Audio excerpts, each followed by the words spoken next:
Assalamualaikum warahmatullahi wabarakatuh. Berjumpa lagi dengan saya Muhammad Yunus bersama guru MGMP PPKN SMK Darussalam Makassar.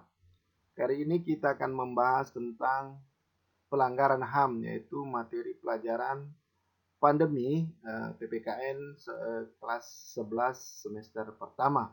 Ya, materi ini sebenarnya panjang, namun karena situasi dan kondisi pembelajaran melalui daring, maka materi ini dipersingkat.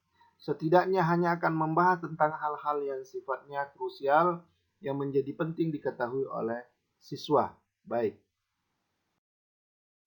Nah, pada slide ini ada tulisan bahwa hak kebebasan untuk bergerak, bepergian, berpindah-pindah tempat, memiliki sesuatu, mengeluarkan atau menyatakan pendapat, memilih dan dipilih, aktif dalam organisasi atau perkumpulan, dan beragama, yaitu adalah yang dimaksud dengan hak asasi manusia. Hak asasi manusia adalah hak yang dimiliki setiap orang, ya, sejak dilahirkan, merdeka dan mempunyai hak dan martabat yang sama, ya.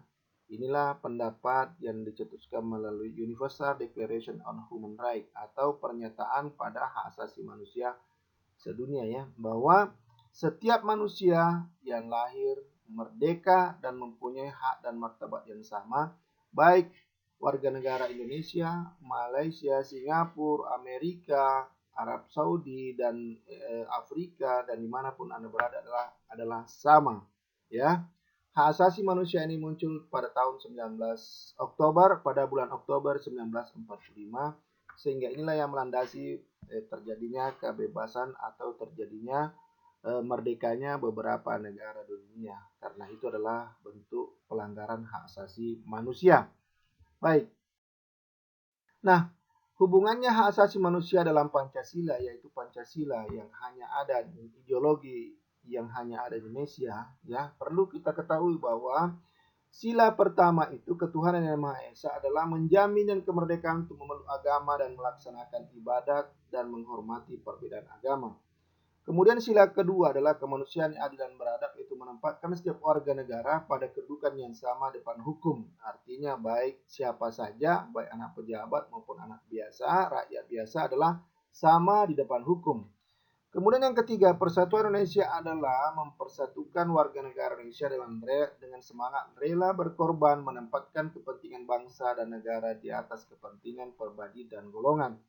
Artinya, demi untuk kepentingan bangsa atau kepentingan bersama, kita harus rela berkorban. Yang keempat, kerakyatan yang dipimpin oleh hikmat dan kebijaksanaan dalam permusyawaratan perwakilan ini adalah dalam kehidupan berbangsa dan bernegara di Indonesia mengutamakan demokrasi atau bermusyawarah. Makanya sistem pemilihan pemilu di Indonesia adalah menggunakan sistem demokrasi. Kemudian yang kelima adalah keadilan sosial bagi seluruh rakyat Indonesia adalah mengakui hak milik perorangan dan dilindungi pemanfaatannya oleh negara serta memberi kesempatan sebesar-besarnya kepada masyarakat. Artinya, perlakuan adil itu terjadi di seluruh rakyat Indonesia, baik di desa, di kota maupun di negara di wilayah-wilayah terpencil, mestinya diperlakukan yang sama oleh terhadap rakyat Indonesia. Baik, jadi itulah hak asasi manusia dalam perspektif Pancasila. Pada slide ini ada 6 bahwa yang terlihat yaitu ada pemukulan, ada pengeroyokan, ada pencabulan siswa SMA, ada pemukulan terhadap rumah tangga, ada pemukulan di jalan antara laki-laki dan perempuan. Nah, pertanyaan kita adalah mengapa ini disebut pelanggaran HAM, ya? Mengapa ini menjadi sesuatu yang tidak boleh, ya? Sehingga dipastikan atau diberikan bahwa diperintahkan untuk tidak menjadi contoh dalam kehidupan kita sehari-hari. Baik, kita lihat. Ternyata pengertian pelanggaran HAM berdasarkan Pasal 1 Angka 6 Undang-Undang Nomor 39 Tahun 1999.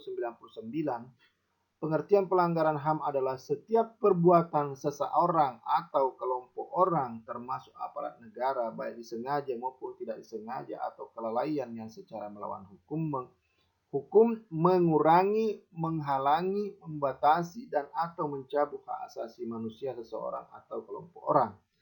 Artinya, setiap perbuatan yang dilakukan oleh seseorang atau sekelompok orang yang mengurangi atau menghalangi atau membatasi hak-hak orang lain, baik disengaja maupun disengaja, baik aparat orang biasa maupun aparat negara, itu termasuk pelanggaran HAM. Artinya melanggar hak asasi manusia, hak orang untuk hidup bebas, hak orang untuk berkumpul, hak orang untuk menyatakan pendapat, dan hak orang untuk beragama.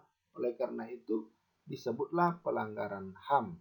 Ya, jadi apabila dikatakan pelanggaran berarti hal itu tidak boleh kita lakukan. Ya, selagi hal itu merupakan tindakan yang merugikan oleh orang lain, ya. Baik, apalagi sekarang undang-undang teknologi informasi itu, elektronik itu, IT itu sangat kejam sekali. Janganlah anak-anakku sekalian mencoba melakukan pelanggaran HAM melalui medsos, karena itu bisa saja menjadi pelanggaran HAM, ya.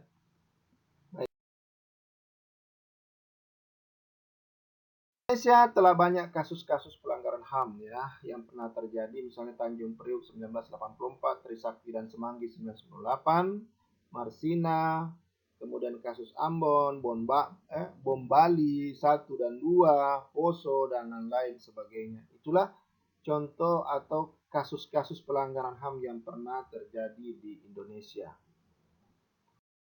Nah, di akhir materi ini bahwa kami menyampaikan bahwa memberikan tugas, tulislah satu saja di antara kasus-kasus pelanggaran HAM tersebut di atas yang saya sebutkan tadi di kertas atau dalam kurung tulis tangan.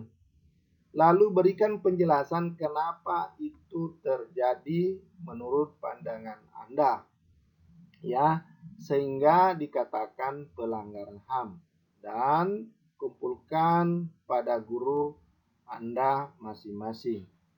Demikian dari saya, semoga ini bermanfaat dan jangan lupa subscribe.